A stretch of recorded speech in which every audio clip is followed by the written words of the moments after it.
Buenos días, qué alegría me da una vez más saludarte. Y quiero decirte que así como los venados bajan de las montañas a las quebradas, a los arroyos a tomar sus aguas para saciar la sed, así los seres humanos deben de buscar cada día la presencia del Señor para poder derrumbar todo obstáculo y para poder tener en cuenta que es necesario tener esa agua en vuestros corazones y en vuestra alma para no poder deshidratarnos. Hoy quiero transportarte al libro de Primera de Pedro, capítulo 2, versículo 9. Dice la palabra del Señor: mas vosotros sois linajes escogido, real sacerdocio, nación santa, pueblo adquirido por Dios, para que anunciéis las virtudes de aquel que os llamó de la luz admirable. Vosotros que en otro tiempo no erais pueblos, pero que ahora sois pueblo de Dios, que es otro tiempo, no habéis alcanzado misericordia, pero ahora habéis alcanzado la misericordia. Esta palabra la he titulado ¿Quién soy yo? Esta palabra la he titulado ¿Quién soy yo? Mira, en verdad que hay muchas personas aún que todavía no saben de dónde provienen y cuál es su identificación. Tenemos que tener una identidad para poder identificarnos cada vez que vamos caminando o nos pregunten de dónde somos.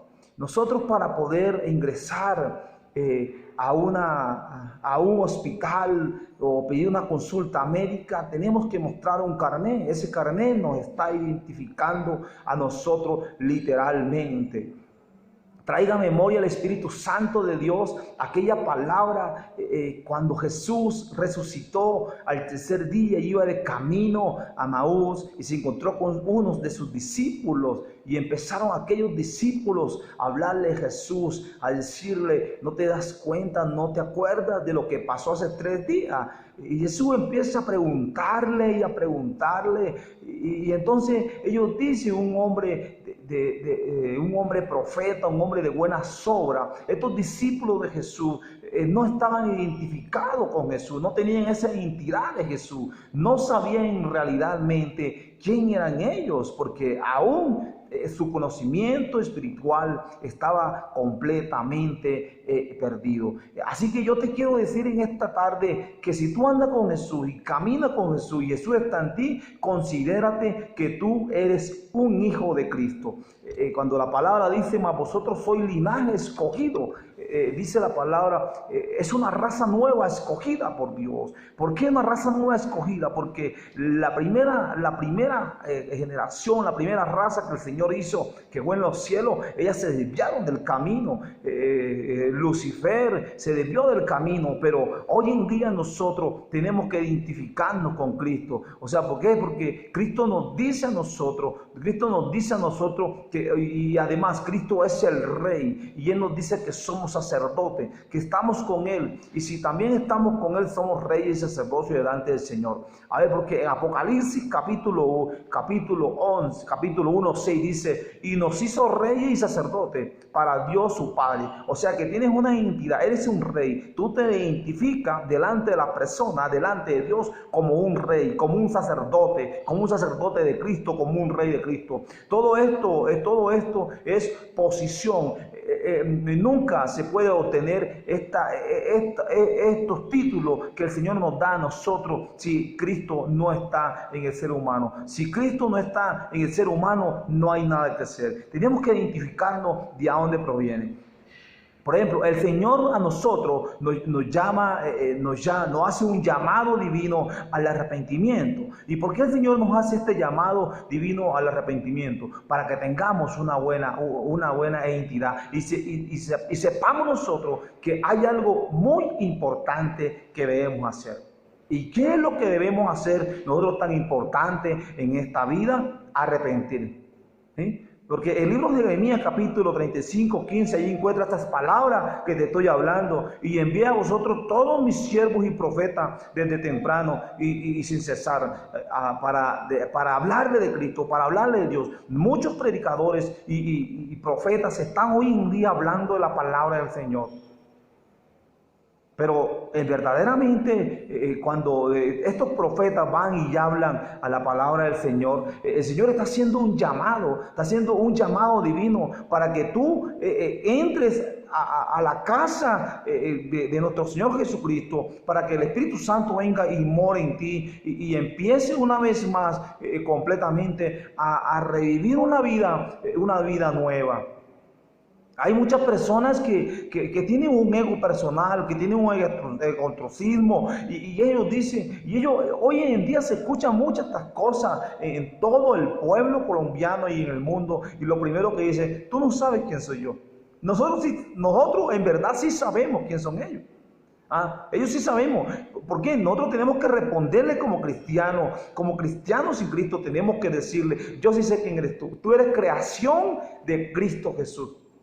Nosotros somos hijos de Dios, porque Él nos lo dice en el libro de Juan 1, 11, 12, ¿no? A los suyos vino y no lo recibieron, que es a Jerusalén, pero los que recibieron, o sea, los gentiles, nosotros somos hijos de Dios, tenemos una entidad, somos hijos de Dios. ¿Quién soy yo? Yo soy hijo de Dios. Los discípulos de Jesús se llamaban cristianos, o le llamaban cristianos por primera vez en Antioquía. ¿Por qué por primera vez? Mira, hay una cosa importante antes de meterme a este tema. Cuando Pedro dijo que negaba a Jesús, Pedro fue reconocido. Reconocían que Pedro era de Jesús cuando lo negó, cuando se encontró en el pórtico aquella mujer y le dijo, tú también eres uno de Jesús. ¿Por qué? Porque hablaba del comportamiento, la forma de ser, él la tenía esa identidad, lo reconocían. Tienen que reconocerte por quién eres tú. Entonces mira, ¿quién soy yo? Dice el libro de Hechos 11:26, dice, y se congregaron allí todo un año en la iglesia y enseñaron a mucha gente. Y a los discípulos se les llamó cristianos. Se les llamó cristiano. Es una identidad que nosotros tenemos. Cristiano. Somos cristianos. ¿Quién soy yo? Yo soy un cristiano. Un cristiano de Cristo que lleva completamente la palabra a todos los rincones donde Él me manda a predicar el evangelio a toda criatura. Automáticamente este título quedó esparcido en todo el mundo, a todo el mundo exterior de ser llamado cristiano. José reconoció que tenía un gran poder y reconoció su identidad dentro de sí mismo cuando aquella mujer de Potifar empezaba a seducirle. La mujer de Potifar representa la maldad, representa al enemigo. Entonces él reconoce que dentro de su vida espiritual hay algo muy importante que no se lo podían quitar. Y era que Cristo moraba en su corazón. Pero en lo más importante de Génesis 39, 1, 4, encuentras esta historia. Y lo que más me gustó de este versículo fue el versículo 2. Jehová estaba con José y fue varón próspero. O sea, Dios está contigo.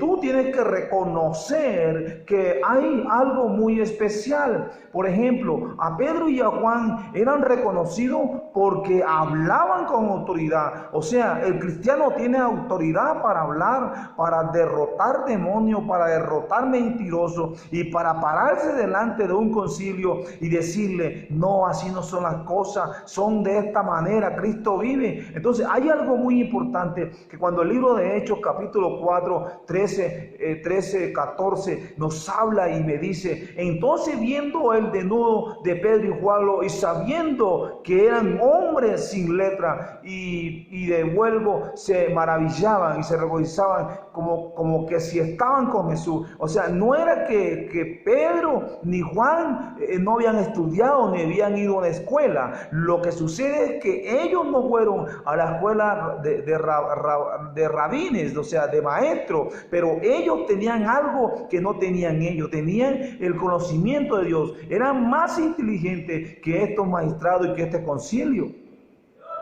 Había una autoridad que ellos estaban completamente admiraban de ellos, de estas personas, estas cosas. Así que yo te animo a que identifique quién eres tú, a que no diga por la calle amenazando a la persona, tú no sabes quién soy yo. El único que sabe quién soy yo es nuestro Señor, Padre Celestial, Padre de Jesucristo. Él sabe verdaderamente a qué nos sometemos, a qué nos enfocamos. Ahora la pregunta que yo te hago es la siguiente: ¿tú verdaderamente crees en Jesucristo? ¿Tú verdaderamente estás creyendo que tú eres el único poderoso o que tu autoridad viene de la ciencia? Solamente analiza la pregunta que te estoy diciendo. Nosotros nos identificamos como testigos de Jesús en la tierra. Hechos capítulo 1, 8 dice: pero recibiréis poder cuando haya venido sobre vosotros el Espíritu Santo y me seréis ¿qué? Testigos en Jerusalén. O sea, tú también tienes otra identidad, que tú te identificas porque eres testigo de Cristo Jesús. ¿Quién soy yo? ¿Quién soy yo como un hijo de Dios? ¿Quién soy yo? ¿Quién eres tú como un hijo de Dios? Te voy a decir que Isaías 61:6 dice: vosotros seréis llamados sacerdotes de Jehová y ministros de nuestro Dios. Seréis llamados, dice el Señor, esta palabra, que si, o sea, que esto es claro y conciso cuando el Señor está diciendo: ¿quién soy yo como hijo de Dios? Tú eres un llamado sacerdote y ministro de Dios. Sacerdote y ministro de Dios, eres tú un llamado, dice el Señor. Y comeréis la riqueza de las naciones, con su gloria seréis sublimes. Bendito sea el Padre del Señor. En ese día de restauración de las naciones, cuando viene la venida de Cristo Jesús, entonces nosotros, como tenemos una identidad que somos y reconocemos que nosotros tenemos un nombre que ha venido de lo alto, ministro y sacerdote, vamos a estar ministrando en el día postrero del Señor. Ahora hay una cosa que te quiero decir: sin identidad, ¿quién soy? ¿Quién soy sin identidad? Si yo no tengo una identidad, no tengo nada. ¿Por qué? Porque 1 Corintios 11, capítulo 1, 11 y 13 dice: contienda entre los líderes religiosos y los cristianos. ¿Cuál de los dos verdaderamente tiene esa entidad? Los religiosos jalan su religión, pero el cristiano en todo momento busca la oportunidad de estar en la presencia del Señor. El religioso se dedica a enriquecerse, a pelear por paredes y iglesias. El religioso se dedica solamente a lucrarse económicamente. Pero un cristiano que se identifica que es de Cristo, que es testigo, que es ministro, que es sacerdote, ese cristiano que está en esa puerta, en la puerta de Cristo Jesús, ese surge el 100%. Ahora, hay una cosa que nosotros como cristianos tenemos deberes, y los deberes que nosotros tenemos como cristianos, Romanos 12:3, tenemos deberes. Digo pues, por la gracia que me has dado a cada cual que está entre vosotros, que no tenga más alto concepto de sino que debe tener cordura conforme a la medida de la fe. Esos deberes que el Señor a nosotros nos da, tenemos que hacerlo. Oído, algo que te quiero decir. Mira, en Primera de Juan, capítulo 2, 3, 6, dice que Cristo es nuestro abogado. O sea que si tú cometes, o si yo cometemos un pecado, ahí está Cristo. Ahí tenemos que clamarle y pedirle, porque Él es nuestro abogado que nos fortalece y que nos lleva de triunfo en triunfo. Entonces, ¿qué digo yo? ¿Qué te puedo decir yo en esta mañana? Que te estoy hablando a través de quién soy yo, o qué puedes hacer tú si no tienes identidad. Si tú no tienes identidad, no te dejan entrar a un estadio de fútbol. Para entrar en un estadio de fútbol, tú necesitas un carnet, un afiche. Para tú entrar a un coliseo, también necesitas una identidad. vida. Entonces vamos a buscar del fondo del corazón nuestra identidad. Que el amor de Dios, la paz de Cristo Jesús y la comunión del Espíritu Santo descienda en tu corazón. Se despide de ti el pastor evangelista Levis Manuel Hoyo Ramos.